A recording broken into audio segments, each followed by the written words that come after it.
Tips membuat cerpen yang fenomenal. Cerpen merupakan salah satu jenis karya sastra yang memaparkan kisah atau cerita mengenai suatu peristiwa yang dialami oleh tokoh yang ditulis secara sekilas dari kehidupan tokoh dan tidak dilukiskan secara mendalam. Cerita pendek biasanya memuat kata sekitar 10.000 kata atau kurang dari 10 halaman. Cerita hanya berpusat pada satu tokoh dengan peristiwa yang dialami. Jika dibaca hanya singkat sekali duduk sudah selesai. Karakter tokoh diceritakan secara singkat. Dalam cerpen terkandung amanah yang bisa dilihat dari penokohannya. Nah, berikut ini cara membuat cerpen yang menarik. 1. Menentukan tema cerpen. Tema inilah yang menjadi ruhnya sebuah cerita. Akan lebih mudah jika tema diambil dari apa saja yang ada di sekitar kita. Apa saja yang kita alami. Apa saja yang didengar, dilihat, dirasakan semua bisa dijadikan tema cerita. Tema tidak sama dengan judul, tetapi tema bisa dijadikan sebagai judul. Jadi, jangan terjebak dalam memahami pengertian yang salah. Tema adalah gagasan dalam sebuah cerita yang mendasari sebuah cerita. Tema kedudukannya sangat penting karena tema menjadi pondasi sebuah cerita. 2. Paragraf pertama sebagai kunci pembuka. Daya tarik cerpen terletak pada paragraf pertama. Jika paragraf pertama mudah dibaca dan menarik, maka pembaca akan antusias untuk meneruskan membacanya. Paragraf pertama sebagai kunci pembuka. Sebagai kunci, paragraf pertama harus dapat membuka pintu sehingga dapat segera ditelusuri sesuatu yang menarik di dalamnya. Begitu paragraf pertama dituliskan, cerita mulai jalan dan mengalir. Fokuskan pada jalannya cerita. Ibaratnya, paragraf pertama berupa cover buku yang bagus yang didesain dengan gambar dan warna yang menarik. Hal pertama sebelum mengetahui isi buku dilihat terlebih dahulu covernya. Jika covernya memikat, maka pembaca akan penasaran untuk membuka dan membaca isi buku tersebut. 3. Cara membangun konflik. Konflik adalah inti cerita. Konflik adalah pertikaian atau pertentangan antara dua karakter yang berbeda. Secara garis besar, suatu cerita memiliki dua karakter, protagonis dan antagonis, yang masing-masing mempertahankan idenya. Perbedaan kedua karakter inilah yang memicu adanya konflik. Jenis konflik ada 3, yaitu pelaku dengan alam lingkungannya, pelaku dengan sesama, dan pelaku dengan dirinya sendiri. Konflik batin. Arti dari konflik adalah sesuatu yang diinginkan tapi muncul penghalang sehingga sulit tidak bisa mencapai, mendapatkan sesuatu yang diinginkan itu. Buatlah konflik yang menarik sehingga pembaca ikut merasakan sesuatu seperti yang dirasakan oleh tokoh cerita. Selain konflik, cerita harus ada ketegangan. Dalam adegan yang mengandung ketegangan pembaca bisa merasakan dan menduga bahwa sesuatu akan terjadi dengan pertanyaan. Kapan, bagaimana dan oleh siapa? Pertanyaan-pertanyaan seperti itulah yang membuat pembaca menjadi penasaran untuk mengetahui kelanjutan isi cerita. A. Konflik fisik. Konflik fisik merupakan masalah yang disebabkan benturan antara tokoh dan lingkungan. Antara tokoh dengan tokoh lain. Sebagai contoh konflik yang dialami tokoh akibat bencana alam. Masalah sosial merupakan masalah yang muncul karena hubungan antar tokoh. Misalnya pertikaian, perebutan, dan perkelahian. B. Konflik batin. Konflik batin adalah masalah yang berasal dari dalam diri tokoh.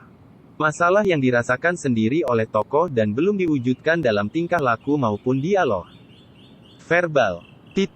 Misalnya, sedih, kacau, galau, bimbang, bingung dan lain-lain. Atau penikmat. 4. Pertimbangan pembaca. Penulis harus mempertimbangkan pembaca sebagai konsumen atau penikmat cerita. Pembaca sebagai konsumen membutuhkan bacaan yang segar, unik dan menarik yang berbeda dari yang lain. Pembaca yang selektif tentu akan memilih bacaan yang berkualitas. Bacaan yang memuat hal-hal yang baru dengan sajian yang berbeda. Penulis perlu menyajikan cerita yang bervariatif dan mengena di hati pembaca. 5. Menggali suasana. Melukiskan suasana penulisan latar kadang-kadang perlu ditulis menjelimet untuk mendeskripsikan supaya benar-benar bisa menghidupkan suasana dalam cerita. Suasana alam lebih menarik jika dideskripsikan oleh pengarang daripada disaksikan sendiri. Pembaca ingin sesuatu yang baru dalam hal pengungkapannya. Seorang pembaca bisa ikut larut dalam suasana cerita karena gambaran nyata pelukisan cerita fiksi. Baik suasana batin tokoh tergambar dalam bentuk narasi maupun dalam bentuk percakapan antar tokoh. 6. Kalimat efektif. Kalimat efektif adalah kalimat yang berdaya guna yang langsung memberikan kesan kepada pembaca. Kalimat efektif bermakna jelas dan tidak ambigu. Bagaimanapun bagusnya isi sebuah cerpen, tidak akan menarik apabila tidak ditulis dengan kalimat-kalimat yang bagus dan menarik. Pembaca akan sulit memahami isi cerpen apabila kalimat-kalimatnya tidak ditulis dengan bahasa yang menarik dan komunikatif. Kalimat-kalimat yang panjang cenderung membosankan pembaca. Untuk itu, penulis harus mampu mengungkapkan dengan kalimat yang bisa mempengaruhi pembaca. Hanya kalimatlah yang mampu mengekspresikan kejiwaan manusia dan mampu mempengaruhi kejiwaan manusia lainnya. Kalimat efektif dalam cerpen adalah kalimat-kalimat lincah, mengalir dengan lancar, kaya kosakata dan bersifat plastis. Dari sudut pandang, ragam bahasa, ketaksaan, ambiguitas, justru lebih diutamakan ketimbang kalimat-kalimat yang digunakan dalam karya ilmiah yang lebih bersifat denotatif. 7. Tulis apa yang dilihat, didengar dan dirasakan. Cerpen bisa terinspirasi dari apa yang dilihat, apa yang didengar dan apa yang dirasakan dalam kehidupan sehari-hari. Peristiwa yang terjadi atau yang dialami setiap saat bisa dijadikan sebagai inspirasi menulis cerpen. Justru peristiwa akan menjadi nyata karena benar-benar dialami sendiri oleh penulis. Merupakan pengalaman pribadi dari penulis. Peristiwa yang dilihat, didengar dan dirasakan oleh penulis bisa menjadi kisah nyata yang menarik jika diungkapkan dengan runtut dan sistematis. 8. Membuat ending yang menarik. Penulis biasanya kesulitan dalam pembuatan ending cerita yang menarik.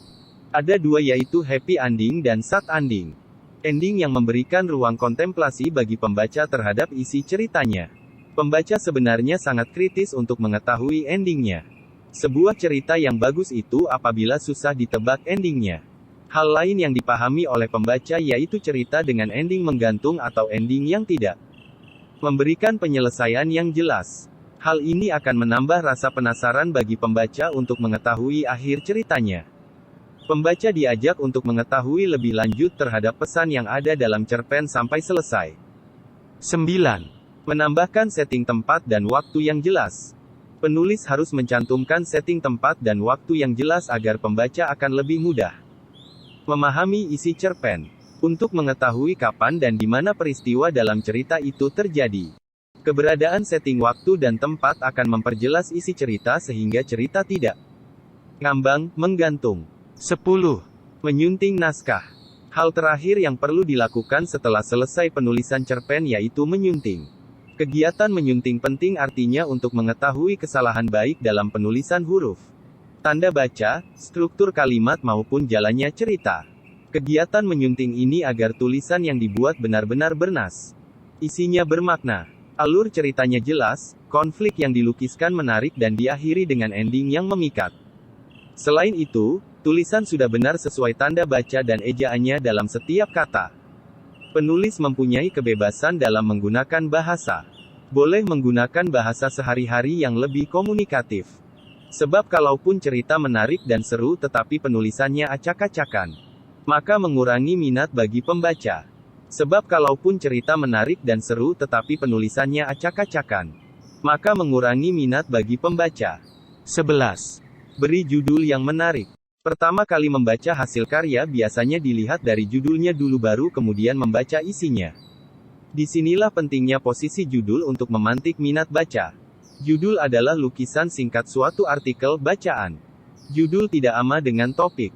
Sebuah judul yang baik akan merangsang perhatian pembaca untuk mengetahui isinya. Syarat judul yang baik itu ada 11 dan mungkin lebih. 1. Judul ditulis singkat. 2. Asli. 3. Sesuai dengan isi. 4. Provokatif. 5. Syarat. Harus bentuk frasa. 6. Logis.